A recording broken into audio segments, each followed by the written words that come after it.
All right, thank you. So yes, I apologize. I was putting this together last Friday, and the weather was kind of getting worse. So I was kind of rushing through it. So I noticed two big errors in my slide deck here. Number one, I'm not talking about cover crops today. I'm talking about harvest weed seed control, as well as Kochia management in the enlist system for soybeans. So those are the two topics. If you were here last year, you probably heard me talking a little bit about what we were planning to do with harvest weed seed control in Carrington. So just to give you just a little bit of background on the system, what we're essentially trying to do with harvest weed seed control is destroy the weed seeds that go into your harvester. And what this is we are using essentially a hammer mill on the back of the combine. And so it is a mechanical method of weed control, which, especially for no-till producers, provides a much needed mechanical mode of action to complement all the other weed control going on chemically. So, and there's been a lot of studies nationwide that have indicated it is generally the hammer mill system works really well at controlling most of the or destroying most of the glyphosate-resistant weeds that we are working with here in the U.S. And there's been a lot of graduate studies across the nation where people are collecting the chaff coming through the combine as it's coming out of the combine. And thankful that work is already done, so we did not have to go through the effort of doing that. And so what we can say is that when the weeds go through into the chaff portion of the combine, we are able to get greater than 90% control of most of the weeds we're interested in, and sometimes much higher than 90%. And most of the weeds that we are working with germinate the year after they fall off the plant. And so I always think about this as starting your first weed control pass during your harvest operation when you put all that together. So now I'm going to describe a little bit of what our experiences are. And so in Carrington, most of our land base is actually used for seed production.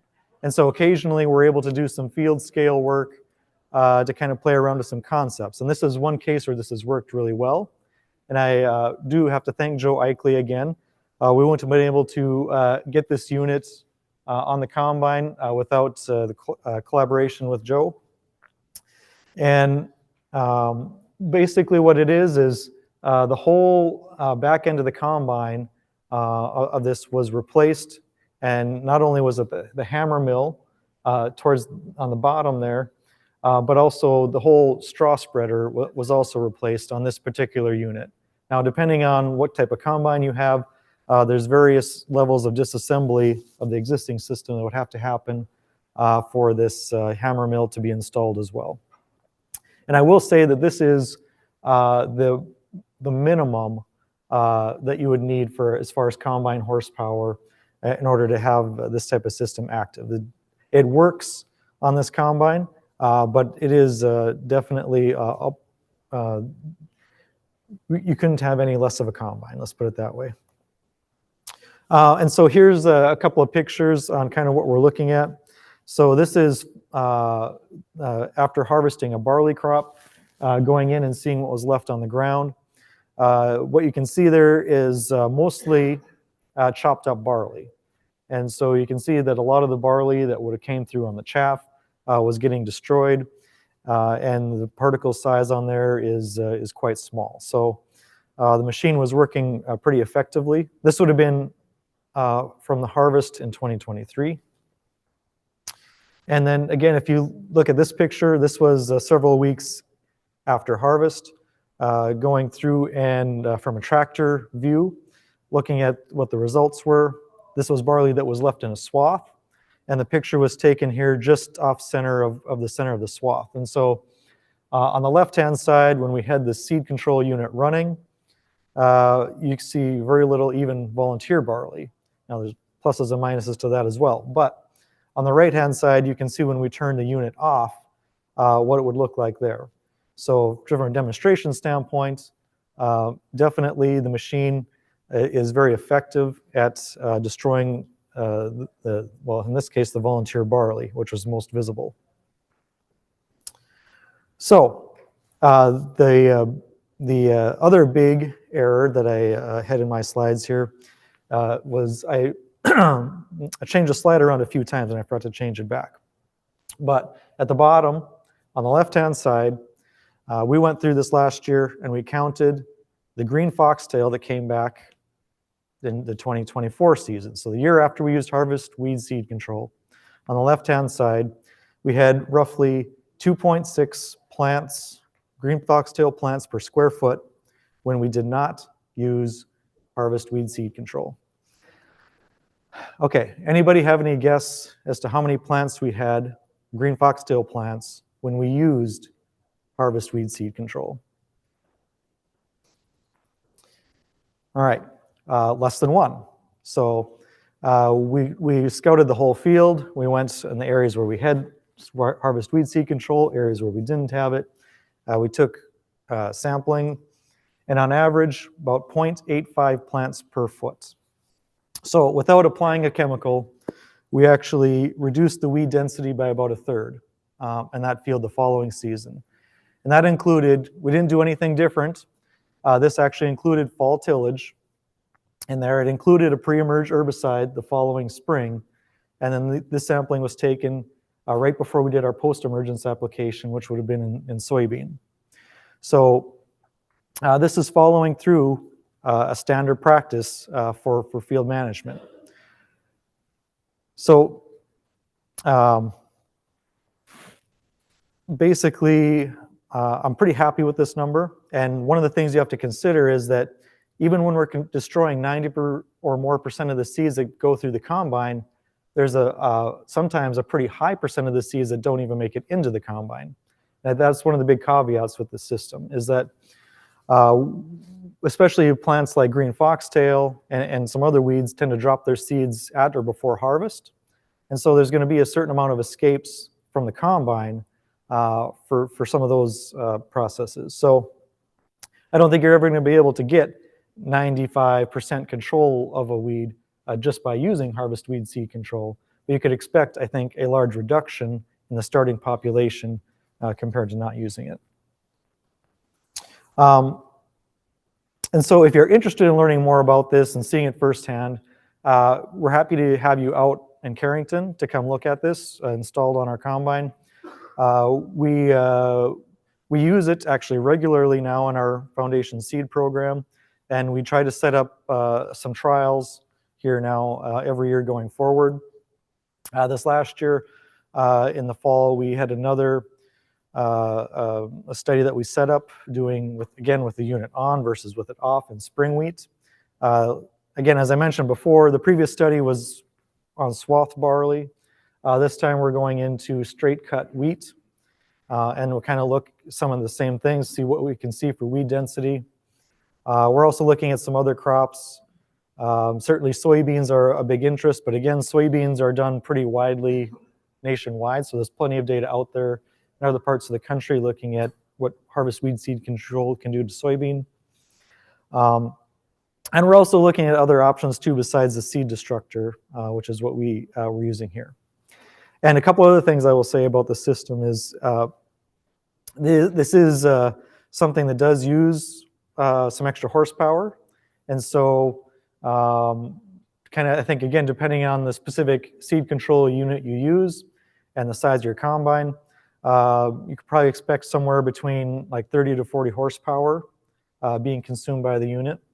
The unit can usually be turned on and off relatively well, relatively quickly. And so if you end up being in a situation where it's not, you don't have the time or you can turn it off at the end of the day. So if you need that extra horsepower, it can be turned off.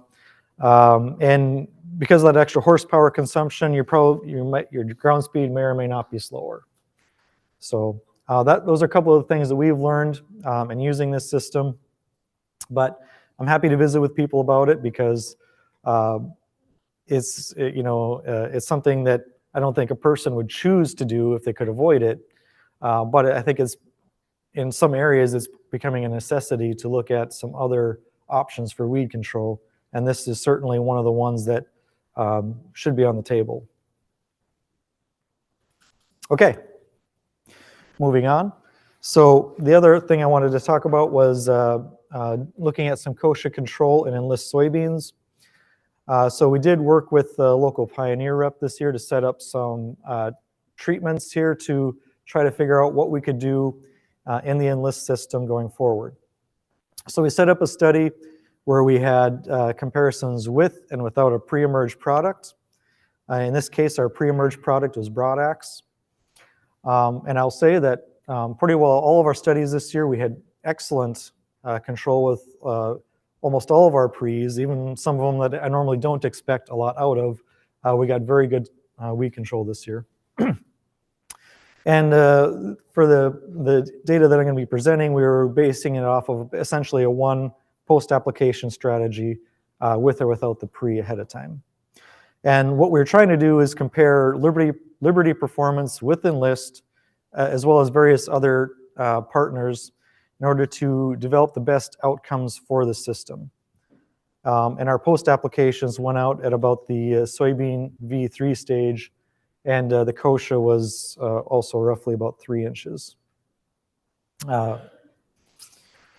Okay, so just quickly here, going through our treatment structure, we started as kind of a stepwise set of treatments. We started with just Liberty alone, followed by Liberty with Enlist, and then all the treatments below that all had Liberty plus Enlist.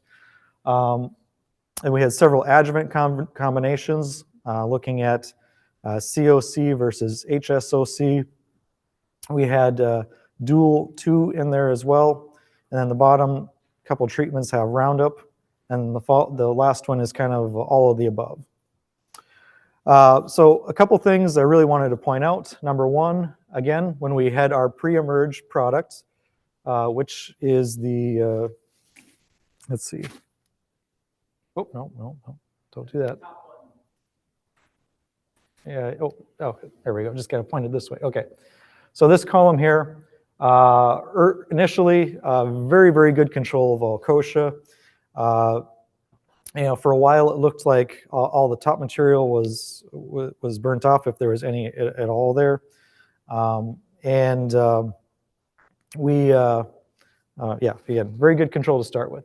All right, when we didn't have our pre-emerged product, the results were initially much less in some cases. And the couple of things I wanted to point out in particular. All right, start here with our Liberty alone.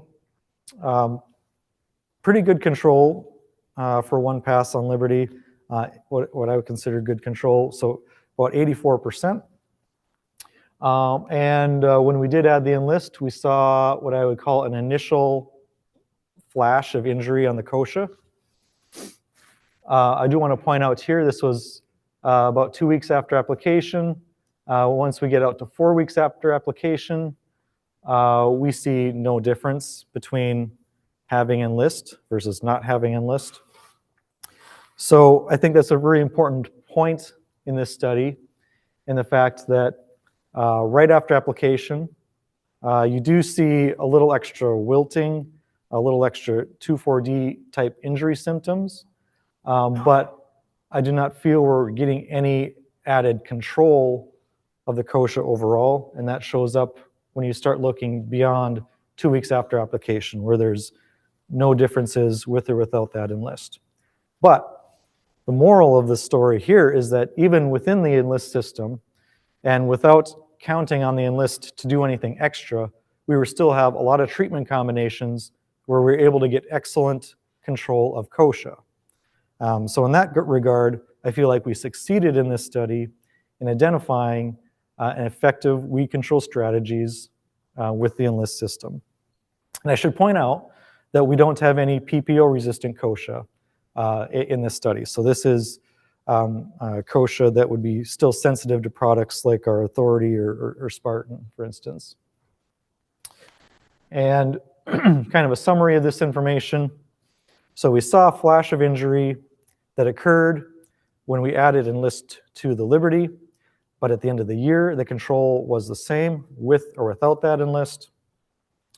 Within the Enlist system, we were able to get excellent control with the tools we had available.